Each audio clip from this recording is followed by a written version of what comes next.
Reg, good morning. How are you? Good morning, Theodore. How are you doing? I'm great. Where'd you watch the game? Here in Dabu. Really? Yes. Like In party? Malibu? No. I had people over, and I told them, you guys stay on this side of the house and leave me alone. And I had my 2 German Shepherds out with me, and I said, if anyone comes down this hall, feel free to go for the ankles first. Do you yell at the TV when you're watching a game? I don't yell at the TV, but I have running commentary on certain plays, calls, situations. It's funny because I think that's what the Twitterverse is all about. Instead of people yelling now, they tweet their things out. So I was tweeting as certain things were going on. Now, why did you hold out hope that Cleveland could win when Golden State had a 7-point lead at halftime and Cleveland was shooting so poorly from three-point range? Just because of that. They shot so bad from 3. LeBron was not in attack mode yet, and yet you're still down by 7 points. And I knew that Golden State was going to have a cushion going into the fourth, which they did not, because Cleveland and Kyrie and the start of that third, J.R. Smith, did a great job of grabbing momentum.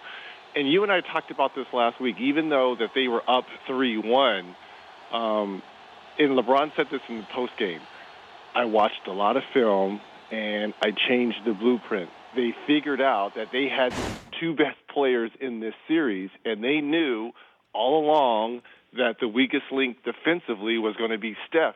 And we should have kind of caught glimpses of this earlier on with Damian Lillard kind of going at Steph, Russell Westbrook. So they figured, okay, we're going to simplify the offense, and we are just going to put him in every pick-and-roll situation and force him to switch. And if they don't switch, then we're going to have a big on them, which we saw what Kyrie did to the bigs of Golden State, and LeBron attacking the paint area. But when Steph was switched out on one of those 2, they went after the weakest link. It was old-school basketball. It was 80s and 90s where they saw a weak link defensively, and they just isolated that. It's kind of the old Don Nelson thing. Let's just keep running the same play, go after the same weak link, and we saw what happened. But I felt like Cleveland was the aggressor last night. It was weird how you're waiting for Golden State to sort of be Golden State, but then I don't know if they have an aggressive gear. They have that little, sort of higher octane gear. I guess there was a difference. It felt like Cleveland was going after everything. Kevin Love got into it. They just felt like every possession was precious to them, and I didn't feel that way with Golden State. Well, Dan, you just can't point to last night. They were the aggressor Game 5, Game 6, and Game 7. Yeah. And let's give a lot of credit. The best player in the series, no question, and he got the MVP, was LeBron James. But if there could have been a co-MVP, Kyrie Irving, the pressure that he put on Steph, he was the second best player in the series.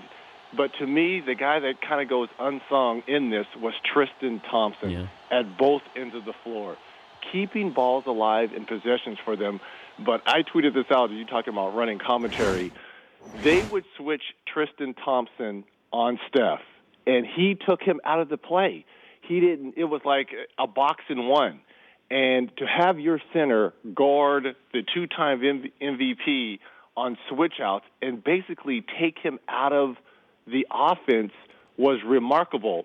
And that was a great adjustment by Coach Lou and that coaching staff of, we are going to trust you be able to move your feet, and if he gets by you, we'll give help.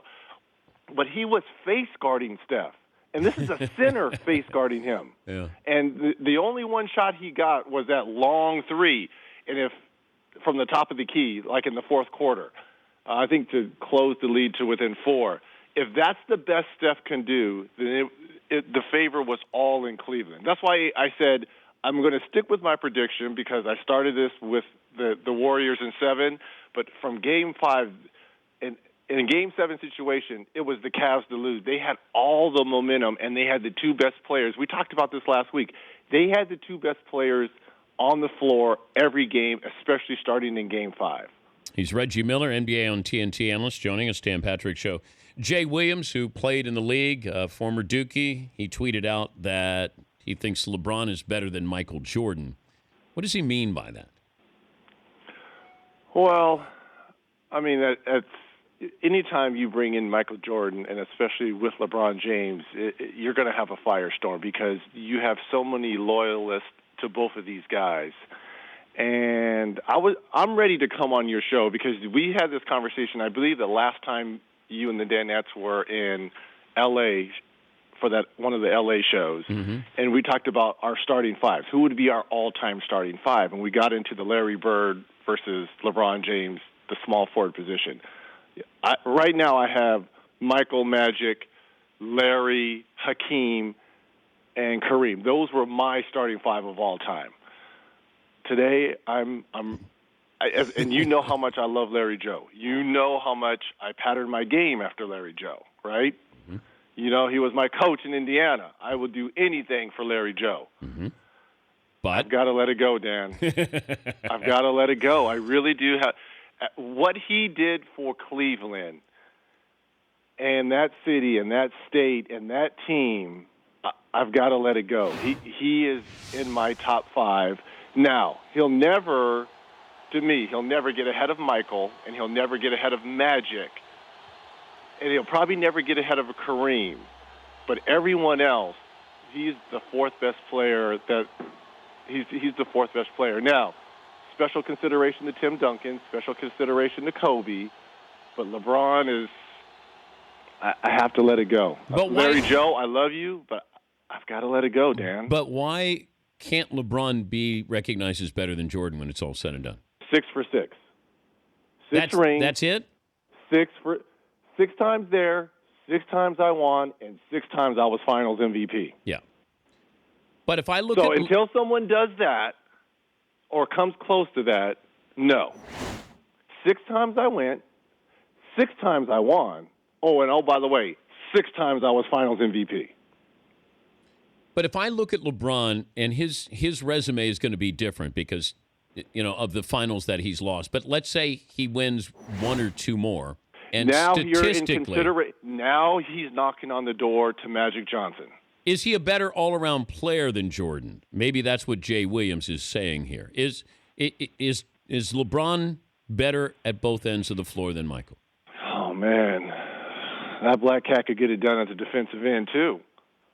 Oh, but not the way LeBron does. I mean, that block on Iguodala last night was. Look, it brought back. Look, I'm sitting on the couch, and I thought Tayshaun Prince was in my living room. I really did. I'm like, where did you come from? And look, he changes the game obviously at both ends, but so did MJ. Now this is the one I can't let that one go. 6 times I went. No. 6 times I won, and oh, by the way, 6 times I was Finals MVP. And as great as LeBron is, in some of these finals, he has disappeared. He's great. Don't get me wrong. What did I just proclaim? Yeah. That he's on my top 5, but there's been some finals that he's disappeared. Can you ever say that about number 23, that black cat in Chicago? Did he ever disappear in any of his finals? He had a couple of bad games, but I don't know if that's considered disappearing. Well, of course you're going to have a couple bad games. Yeah. But if we're choosing sides, LeBron and Michael right now. Would Michael ever get swept in a finals game? No. Did LeBron get swept in a finals game before? Yeah. Yes, San Antonio. Well, but Reg. Are you asking me? Well, here's the difference. I know, but you got to be fair to LeBron. That's the worst team that ever went to the finals. That supporting cast with LeBron? Which is why he has surpassed, in my opinion, and it pains me to say this because I patterned my game after Larry Joe. It pains me to say this. Trust me, you know how much I love Larry Bird. Come on now. It hurts to the core for me to admit that LeBron now is on my top 5. It pains me. I love him. I respect his talent, but I was always holding out hope for Larry Joe. But Larry Joe has 3 chips, but there was a lot of chips in Boston before he got there. This is something special that LeBron has done for a city and state. 52 years, and he backed up his promise of bringing a championship. And I said this on your show years ago when he made that decision.